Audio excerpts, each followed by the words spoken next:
અંગે જીતુ વાઘાણીએ નિવેદન આપ્યું કે 11,000 કરોડથી વધુ ખેડૂતોને પેકેજ આપ્યું છે। પેકેજને કારણે ખેડૂતોના ખાતામાં પૈસા આપ્યા છે। ગયા વર્ષ કરતાં 72,450 મેટ્રિક ટન વધુ અપાયું। રવિ સિઝનનું વાવેતર વધારે થયું છે। 15 દિવસમાં 1,48,000 મેટ્રિક ટન યુરિયા આપવામાં આવશે। लगभग 11,000 करोड़ पैकेज 10,000 कमोसमी ने उत्तर गुजरात वाव थराद सहित 1100 करोड़ 11,000 थी पण वधारेनु पैकेज करोड़नु पैकेज ए सौप्रथम देश में गुजरात में अपाणु छे। खेडूतो माटे अपाणु छे।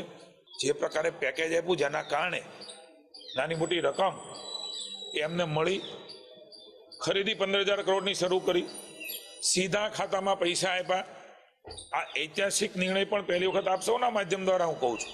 भूतकाल में क्यारे कोई देश में कोई राज्य में थयो होय ए प्रकारे खरीदीने एना खाता में पैसा गया वर्ष करता 72,450 मेट्रिक टन DAP वधारे सप्लाय करवामां आव्युं।